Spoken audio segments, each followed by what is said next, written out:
ગમે તે ગાડી સાધન ચલાવો તોય તે કદાચ શેલ મારો તારે તમારી કુળદેવીનું કે મારે મેલડીનું નામ દઈને શેલ મારો. ગમે તો જવાનું હોય મને મેલડીને આગળ કરીને હેડો તો કદાચ ડગલે ને પગલે 24 કલાક 5 ડગલા આગળ રહું. આ શું ખોટું? પણ ડગલે ને પગલે યાદ કરો, મને આગળ કરવાની ટેવ રાખો. તો ધંધો કરો, નોકરી કરો તોય તે મને હોપો માં નોકરી કરું છું, પણ નોકરીમાં કોઈ ભૂલ ચૂક ના થાય મારાથી, કોઈ મારા કાર્યથી કોઈ કંપનીમાં નોકરીમાં નુકસાન ના થાય, માં મને કોઈનો ઠપકો ના હોભરવાનું થાય, માં કોઈ રજા ના પડે, કોઈ વચ્ચે વિઘન ના આવે, કોઈ માં એવું ધ્યાન રાખજે. તો એવું માતાને પ્રાર્થના કરી નોકરી કરો ને નોકરીમાં ઈમાનદારી રાખવી. શું કીધું? ઈમાનદારી રાખવી. પગારથી વધારે લોભ લાલચ કરીને ચોરીની ભાવના રાખવી. ધંધો કરતા તો ધંધો આગળ કરીને અગરબત્તી કરીને કુળદેવીને આગળ કરીને મને મેલડીને આગળ કરીને કરો, જે ધંધો કરતા હોય એ. પણ એમ કે માં ધંધો માં કરું છું ને તો મારો ધંધો તું રોજગાર તું ચલાવજે માં, એમ કરીને તમે કદાચ એ ધંધો આગળ ચાલુ કરો ને અને મને હોપી દો ને તો ઘરાકના મગજમાં વસી વસીને ઘરાક લાવું. અને તમારો સ્વભાવ એવો શુદ્ધ રાખું કે કોકના ફરી તમારા તો આવું કોકના ગમ. પણ અહીંયા તમે જો ચીટિંગ ને બેમાની કરો, ગ્રાહક ધંધાદારી વેપારી માણસ હોય એના માટે એનો ભગવાન ગ્રાહક એનો ભગવાન કે ને, એનો જે ગ્રાહક હોય એ વેપારી માટે એનો ભગવાન છે. તો કોક ભગવાન આયા હોય એ પ્રમાણનો જો કદાચ એ ભાવ રાખી અને એની જોડે જે તે નફો મળતો હોય વ્યવસ્થિત કે નફો લઈ લે અને કોઈ છેતરપિંડી ના કરે, કોઈ એનું અપમાન ના કરે અને એની જોડે હારો વર્તાવ કરે અને પાણીનો ચાનો ભાવ પૂછે, એનો ધંધો રોજગાર હારો હેરતો હશે. જોઈ લેજો આ અનુભવ તમે જોજો. જે હારો ધંધો રોજગાર કમાતા હોય ને એમના નીતિ નિયમ થોડા જોઈ લેજો. બધા ગ્રાહક જોડે બસ એક ભાવ ભગવાનનો ભાવ રાખશે કે આવો આવો બેસો, ચા પીવી છે, નાસ્તો કરશો, પાણી પીશો. આ શું ખોટું? એ કડા છે ને કડા ખરેખરમાં જો ભગવાનને મોની માતાજીને આગળ કરીને કરો ને તો તમારો ધંધા રોજગાર ગોડા હારો હેડે. સ્વભાવના ચીડિયા થઈને બેહો તો ચ તમારા દુકાને કઈક લેવા આવે. હવારમાં મગજ ખરાબ હોય, ગ્રાહક ને ગારો ઉડી નાખે. આ શું ખોટું? એ લક્ષ્મી નહીં ટકતી. જો ક્રોધ છે, જ્યાં ક્રોધ છે ત્યાં લક્ષ્મી ટકતી. જ્યાં ક્રોધ છે, ક્રોધ ખાલી ક્રોધ બહુ વિનાશકારી વિપરીત બુદ્ધિ કરી નાખે. ક્રોધ જેની અંદર વધારો હોય, ચીડિયો સ્વભાવ જેનો હોય એની જોડે બહુ લક્ષ્મી નહીં ટકે. કદાચ ટકશે ને તો ક્યાંક ને ક્યાંક હલવાઈ જશે ગમે તે બાબતે. એટલે તમારો આ ક્રોધ, કામ, ક્રોધ, મોહ, લોભ, ઈર્ષા, રાગ, દ્વેષ આ બધું છે ને મારે કાઢવું છે. એ છે અંદર. પણ એ ક્યારે નીકળશે? જ્યારે તમે રોજ અહીં આવતા જતા રહેશો, મારી વાતોનું પાલન કરશો, તારે આ બધા કામ, ક્રોધ, મોહ, લોભ રૂપી રહિત થઈ ગયા ને એટલે આખો સંસાર તમારો, આખી દુનિયા તમારી. સમજી લેજો, આખી દુનિયા તમારી. એનું કારણ શું કે આખી દુનિયામાં અમારી કેમ નહીં? તો આખી દુનિયામાં માતા બધી જગ્યાએ છે ને, કણ કણમાં દરેક જીવોમાં છે ને માતા. ભગવાન ગણો જે ગણો બધી એક જ દેવી શક્તિ, કે ભગવાનનું એક જ તત્વ છે, એક જ શક્તિ કાર્ય છે. બધાના રૂપ એક. ભગવાને અલગ અનેક રૂપોમાં લીલા કરવા માટે આ રચાયું છે. નહીં તો ભગવાન બધાનો એક જ છે. મારો એ તમારો બધાને જેમ મારી ઉત્પત્તિ ભગવાનથી થઈ એવી તમારી ઉત્પત્તિ ભગવાનથી જ થઈ છે. આ શું ખોટું? તો કદાચ તમે દીકરા છો, હવે દીકરાની પાછળ એના બાપનું નામ આવી જાય હોય, તે બાપની જેટલી બી મિલકત હોય એ દીકરાના નામે આપે રૂપિયા, એનો હક બને કે નહીં? હું શું કઉ છું સમજો. તમારા ઘેર તમે છો, તમારી પાછળ તમારા પપ્પાનું નામ લખાય છે કે ફલાણા ભાઈ, ફલાણા ભાઈ.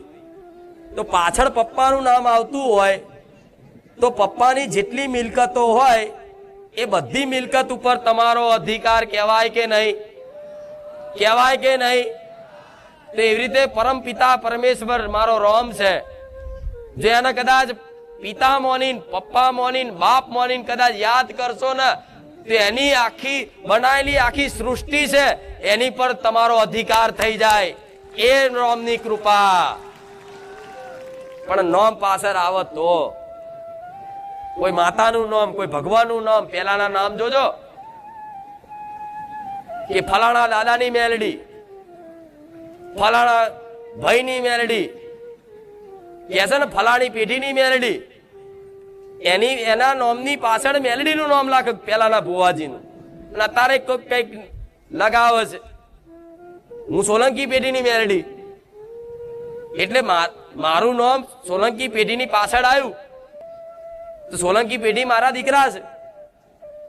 ઓ જોજો મારી પ્રોપર્ટી હોય, જે મારી જોડે મિલકત હોય, સંપત્તિ હોય, વૈભવ હોય, સુખ હોય, એ તમામ ઉપર મારી વસ્તીનો અધિકાર બને કે નહીં?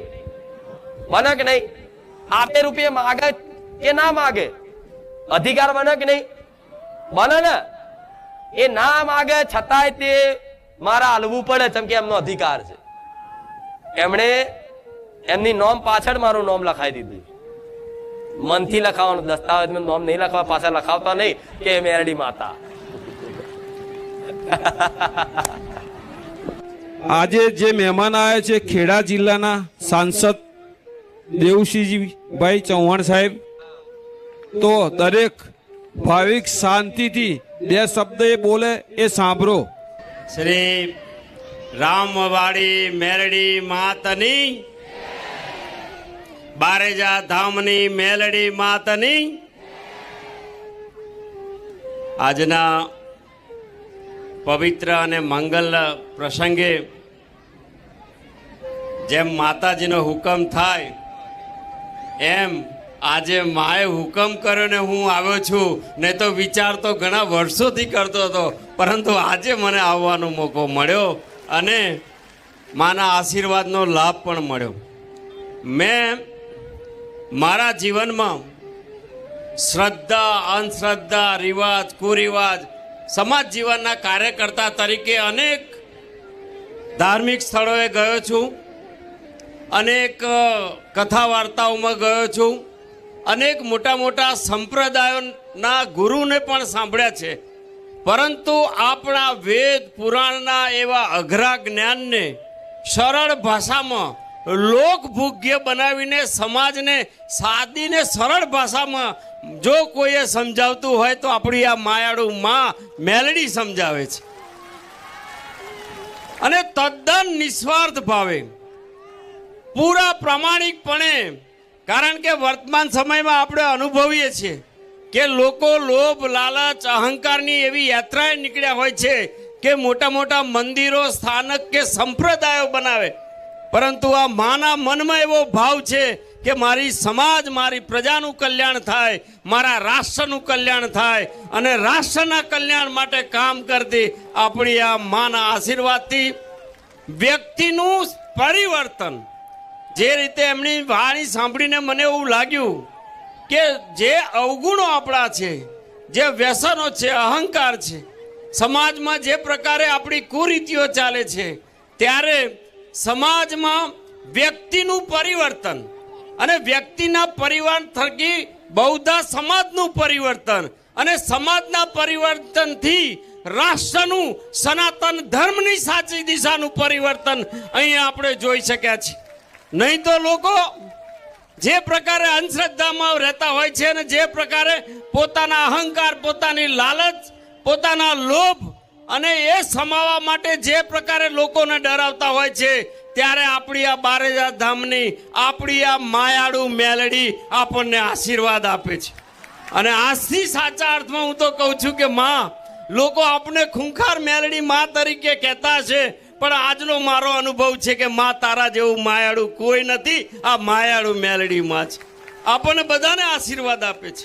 આપણને બધાને, હું મારા જીવનમાં પહેલી વાર અહીં આવ્યો છું અને મેં જે અનુભૂતિ કરી છે, મને શબ્દો નથી મળતા, પણ મને ખબર પડે છે કે ગીતાની વાત હોય કે વેદોની વાત હોય, જ્ઞાન ભક્તિ કર્મની વાતો કરીને આપણને કર્મકાંડની દિશામાં ક્યાંક ને ક્યાંક એક બીજી દિશામાં લઈ જતા હોય, ત્યારે સાચી વાત કહીને મક્કમતાથી શ્રદ્ધાની શક્તિ કેવી હોય એનું દ્રશ્ય આજે બારજા ધામમાં આપણે જોઈ શક્યા છે. આ શ્રદ્ધાની શક્તિના કારણે થયું છે, કોઈ અંધશ્રદ્ધાની શક્તિ નથી. હું છાતી ઠોકીને કહું છું કે આ માત્ર ને માત્ર સનાતન ધર્મની અંદર આપણી સંસ્કૃતિની શક્તિ, આપણી શ્રદ્ધાની શક્તિ છે. અને એટલે સ્વયંભૂ આ લાખો લોકો અહીંયા પોતાની સ્વયંભૂ આવી અને માના ચરણે આવે છે અને થાય એ સમાજની સેવા કરે છે, પરિવારની સેવા કરે છે. સાચું જ્ઞાન માતાના ચરણોમાં મળે છે. માં, આજે મારો પણ ભાગ્યશાળી દિવસ છે. હું પણ માં આપણા ચરણોમાં નમન કરું છું કે માં, સમાજની કામ કરવાની શક્તિ મળે, સાચા અને શુભ વિચારો મળે, અને શુભ વિચારોથી જે પણ કામ થાય એ કામ સમાજનું કરતા કરતા માં આપણા આશીર્વાદ સદાય મળતા રહે. એ જ વિનંતી સાથે આપ સૌનો ખૂબ ખૂબ આભાર. માના ચરણોમાં નમન કરું છું. માં આપના આશીર્વાદ સતત મળતા રહે, આપનું માર્ગદર્શન મળતું રહે. એ જ વાત સાથે મારી વાતને વિરામ કરું છું. સરસ સરસ. આજે એમણે જે વાત કરી ને એ વાત એમની નથી, એમના હૃદયની વાત છે. કોઈ વ્યક્તિની વાત નથી. એમનું જે હૃદય છે, વિશાળ હૃદય છે, વિશાળ હૃદયમાંથી અવાજ નીકળ્યો. પણ આજે આશીર્વાદ આલું છું કે હજુ તમને આગળ આનાથી વધારે સેવાનો મોકો મળે. અને જે વ્યક્તિ હમણાં કીધું કે અહંકાર રહિત બધું માન મૂકી અને નમ્રતા ભાવથી, દૈન્ય ભાવથી કદાચ આવે ને, એને વગર માગે મારી કૃપા ફળે. પણ આજે એક સાંસદ સભ્ય છે, લાલ લાઇટની ગાડીમાં ફરવા વાળા સાહેબ છે, પણ છતાંય કે મોટી એવી જબરી વ્યવસ્થા ના માગી કે મને સોફા હાલો, મને ગાડીમાં પ્રાઇવેટ બોલાવો. એમની રીતે કદાચ એક નાના મારા ભક્ત બનીને આયા. હું મેલડી ખુશ બની છું.